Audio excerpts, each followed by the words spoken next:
Bill O'Reilly here. Welcome to the No Spin News, Monday, October 27, 2025. Stand up for your country. I think this is the most important week of President Trump's second term. As you may know, he's over in Asia, in Japan today, schmoozing, giving speeches. He was in Malaysia over the weekend.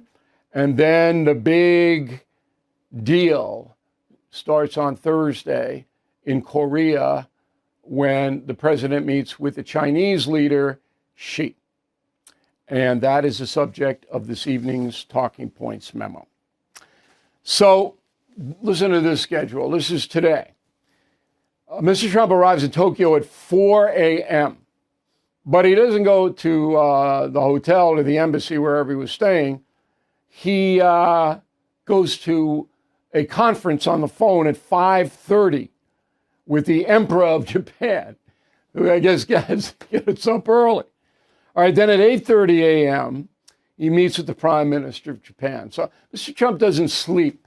I can tell you that because I do, on occasion, speak with him late night. He just doesn't sleep. All right. Tomorrow, the president will be in Japan and will speak to U.S. troops aboard the George Washington in Yokosuka. Then he will go to a dinner with Japanese business leaders. Then he'll meet with the first Prime Minister of Japan, Takechi. I think I'm saying the name correct, but I might not be. Then on Wednesday, he goes to South Korea. And then there's meetings all over the place there. On Thursday's the big deal.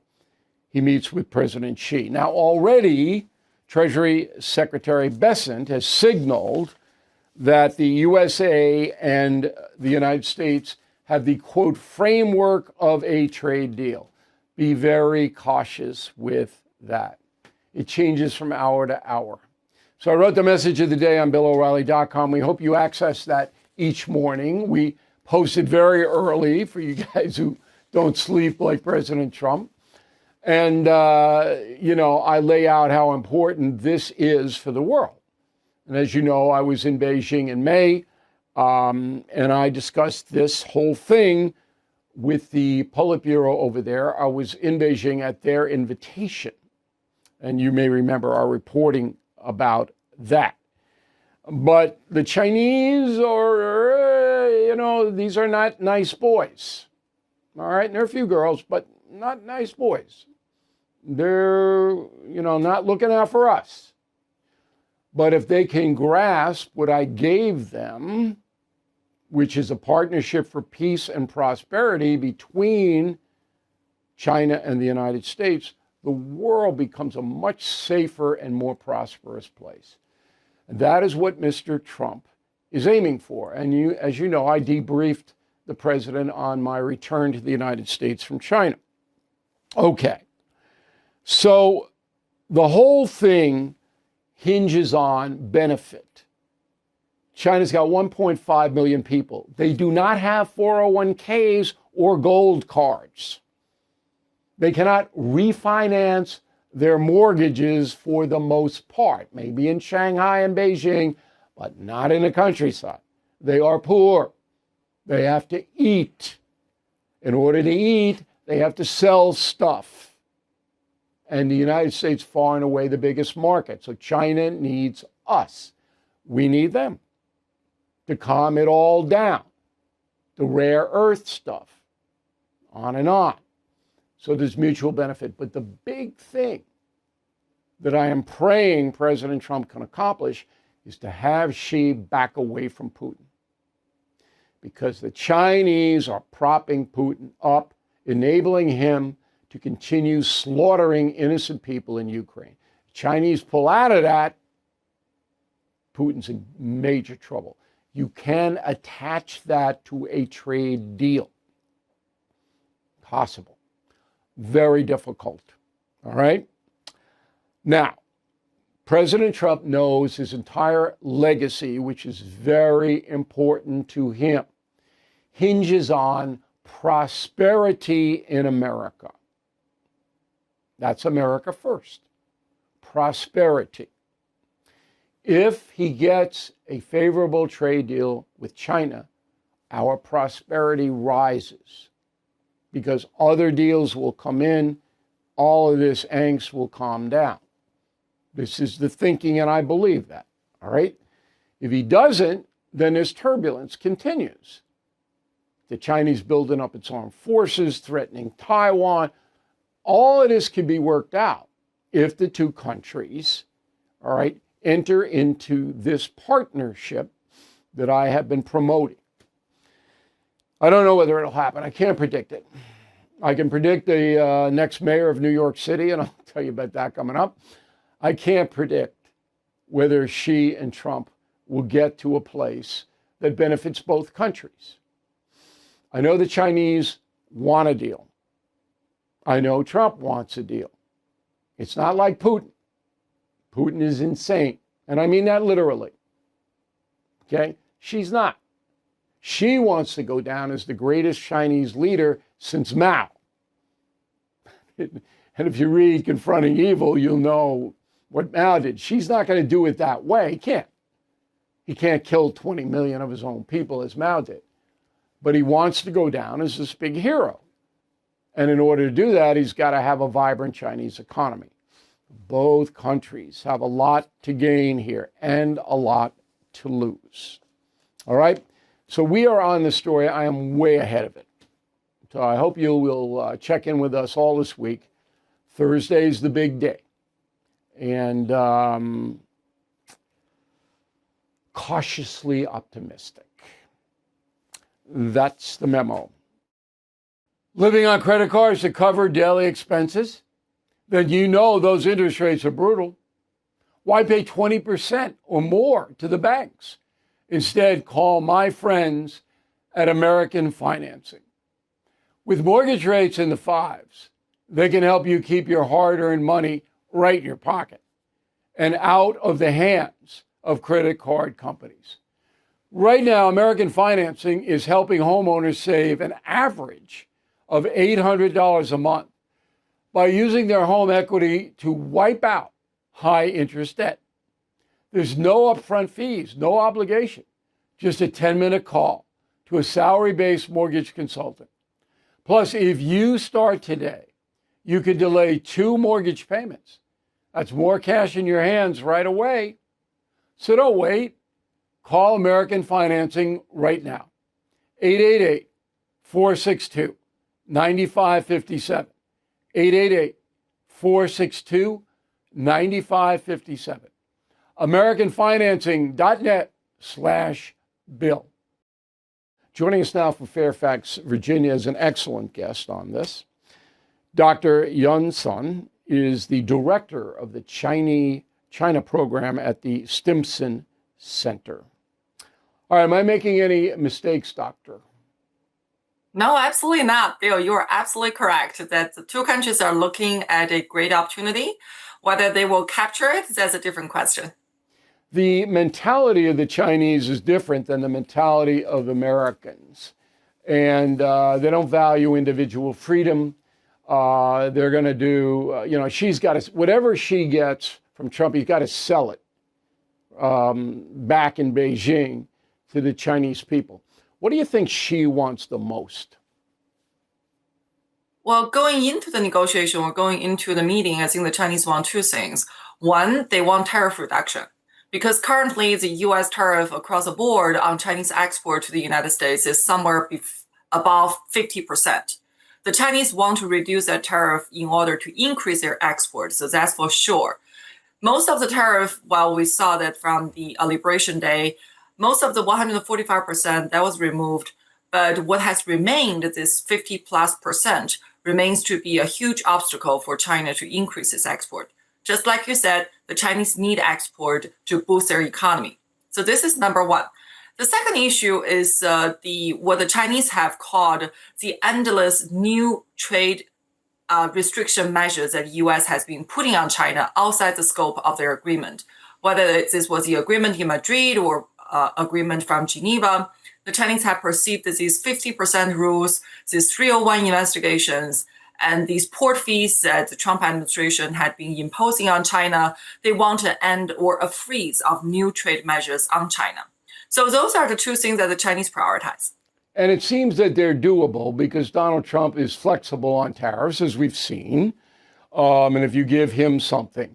Now, I'm going to tell you something that was very interesting in my meeting with the 13 Politburo members at the Beijing Club.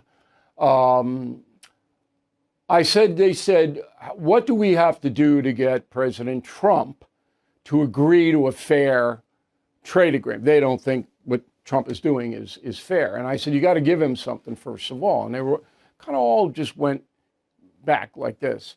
And the director of security in Beijing, oh boy, tough guy, goes, well, what might that be? I said, you got to get out of the fentanyl business. And there was silence in the room. And I said, why are you in the fentanyl business? And the guy said, well, we don't make fentanyl, we make the precursors. I said, why are you doing that? What benefit is it to you and your people? You don't make that much money doing it. Hundreds of thousands, maybe millions of people all over the world are dying. Why do you want to be in that business? No, there was no pushback, no answer. So I assume that issues like that, excluding Taiwan, which has to be negotiated separately, not in this situation, but I assume that there'll be give in those kinds of things and that President Trump will give as well. You think that's going to happen? I think that is going to happen because we know that whenever there is a leadership summit, the Chinese usually produce something in terms of the agreement. So the question is, what does the trade-off looks like? What's the pros and cons? What's the gives and takes? Like you said, I don't think the Chinese actually care that much about the fentanyl precursors that they're exporting. They don't make that much money out of it, especially if you consider the trade. The damage, the 20% tariff associated with fentanyl imposed on the Chinese products to export to the United States. So the Chinese got to know that the mathematics works in a way that they should give up the fentanyl business. Yeah, and I think and it helps their image because who wants to be associated with fentanyl? Does Xi want that on his resume? And the final thing is Putin. So, you know, because the doctor does watch the program. I'm blabbermouth, and you asked me, I'm going to tell you. And I said to him, well, why are you guys in business with Putin? What benefit is it for you to enable this guy, buy his oil, so that he can buy more arms to kill women and children in Ukraine? I mean, what good does that do Beijing? You could buy the oil from OPEC. Trump will sell you oil, all right, at a better price. So why are you doing this? Again, you don't get a lot of answers, and I didn't expect them. But I think Putin is going to come up, don't you? I do think that Putin is going to come up, but I also think what China will deliver in terms of Russia is going to be limited. They probably will deliver something. If you look at the past week, I think the Chinese have already suspended their the oil import from from the sea, so the oil that they import from Russia through the sea. I think that is a precursor or that's a preparation for some of the meetings that she will be having with President Trump. But on the other hand, I don't think the Chinese will cut off their oil trade and other transactions with Putin at all, because for the Chinese, they also have to be considerate of the fact, like you pointed out, that Putin is crazy. And when you live next door to a crazy big neighbor with one of the largest nuclear arsenals in the world, you have to calculate your steps very carefully. You're not going to give that neighbor everything, but you also have to give that neighbor something. I don't know if Putin's a threat to China. That'd be the end of it for Putin. Russia can't even beat Ukraine. Not going to beat China. Hey, Doctor, we really appreciate your expertise. We'll hope you come back. One final question. Are you optimistic something good's going to come out this week? Yes, I think we're going to look at a relatively positive outcome from the leadership summit in South Korea. What that looks like, we will have to look at the details. Yeah, nobody can predict that. Appreciate it, Doctor. We'll talk again soon, I hope. And no matter what happens over there, even if it's successful, the media that hates Trump, which is 80% of it in America, will criticize him. You wait. And I'm going to run those criticisms. I'll run them all week, okay? Because I don't want Trump to be successful. That's amazing. Isn't that amazing? That even though this would be so helpful to America and the world, The hate Trump cadres don't want Trump to succeed. All right, and one of the reasons is that Trump annoys them more than any human being who's ever lived. And the latest annoyance is that the president keeps hinting he might run for a third term. I can assure you he will not. I can assure you that Donald Trump understands the Constitution prohibits anyone from running for a third term. You cannot do it. The Supreme Court will rule 9-0 against you, and you will be humiliated, and your legacy will blow up if you try. But Trump is just throwing this stuff out to annoy the people who hate him. It's like a sport with him. It's a hobby. He does it every day. So you know. Now, one of the keys to my analysis was when the president talked about what might happen in 2028. Go. Yeah, for 2028, they're very good people. Well, we have great people. I don't have to get into that, but we have one of them standing right here. We have JD, obviously. The vice president is great. I think Marco's great. He's touting a Vance Rubio ticket, and he wouldn't do that if he was seriously going to run. Now, air traffic control, this is getting to be serious. The first real serious showdown over the shutdown, day 27. So over the weekend, 8,000 U.S. flights were delayed or canceled. 8,000. And Southwest had 45% of its flights impacted. American 33%, United 24%, Delta 17%. That can't continue because we have Thanksgiving coming up. So I still think you're going to work it out, but you can't believe me because I didn't think this government shutdown would go nearly this long. I didn't think, and I'm not in the business of blaming one party or another. I gave you an honest analysis. Schumer and Democrats went in and asked for something they knew the Republicans wouldn't give them. That's the absolute truth. But to blame one side or the other, it's like, just get it done. Can't have this airline chaos. Because the traffic controllers, they're just calling in sick, they're not getting paid, whatever it may be.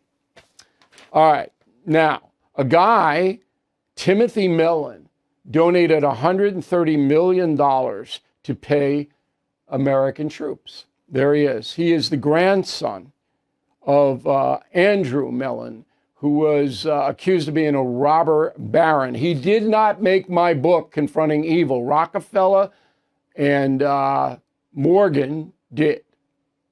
Mellon wasn't quite at that level. But Mellon, in the economic crash in 1903, Mellon owned a lot of banks and he made money while everybody else suffered.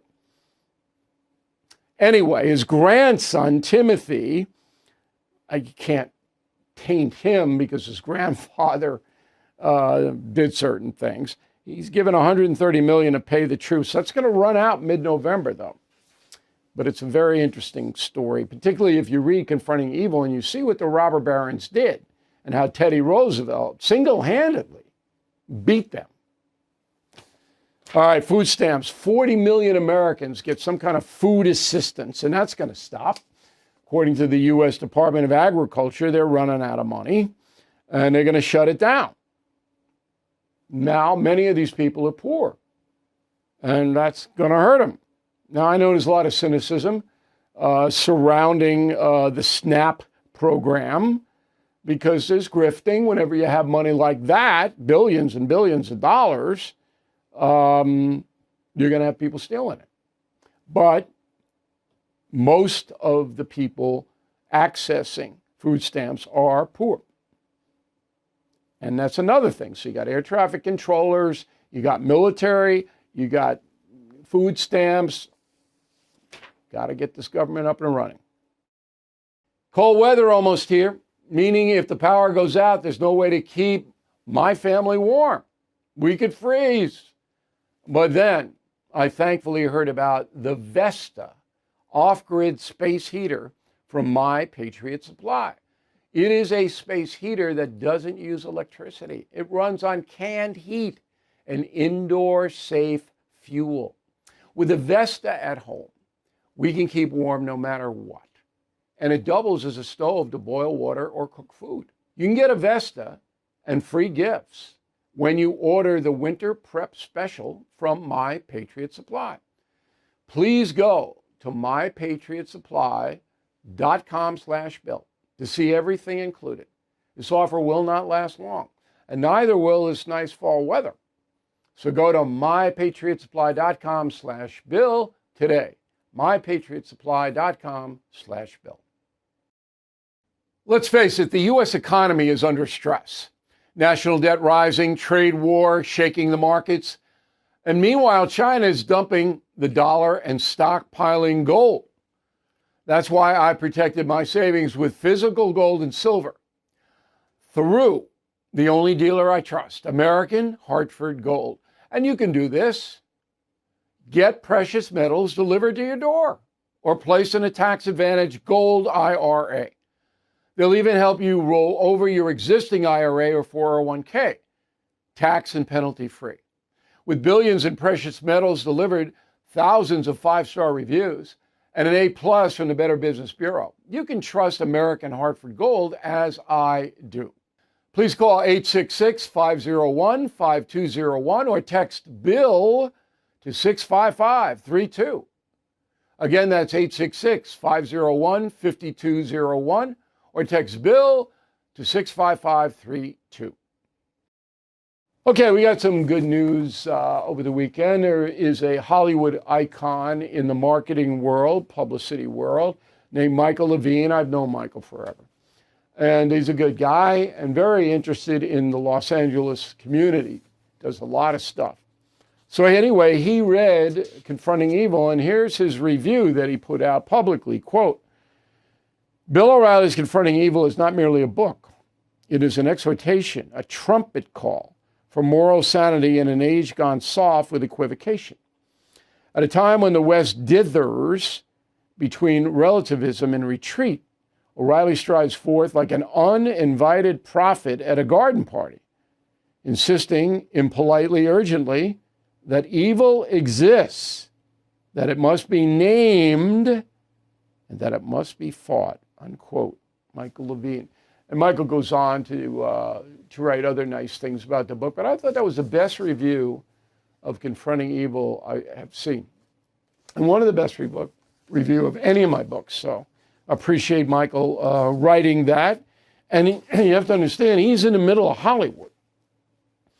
Now, he's in the middle of that whole culture out there, which is kind of fraying a little bit. Now, I'm going out to LA, as I told you, next week. All right, we'll be doing the shows most of the week because I got to keep an eye on this Trump-China stuff. And by the way, the president, by the way, I'm sorry. By the way, I hear it 1,000 times now on television. President comes back Sunday from Asia. So we got to be here and watch it. But I'm going to go to LA. I'm going to do the Mars show. I'm going to do Howie Mandel. I just think the guy is hysterical. And Howie, if you're watching, I said, I want to be on the Mandel show. And then Billy Bush has an entertainment show, all in support of Confronting Evil. So going out there, and I get a kind of good idea of the liberal culture, whether it is lessened at all or it's worse than ever.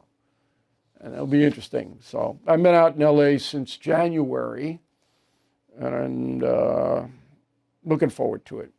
It is a long flight, and if the air traffic controllers are not there, I'll be hitchhiking. If you see me hitchhiking west, give me a ride.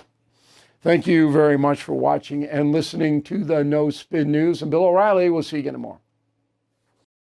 Thank you for watching. To view full episodes of the No Spin News anytime, sign up to become a BillO'Reilly.com premium or concierge member today.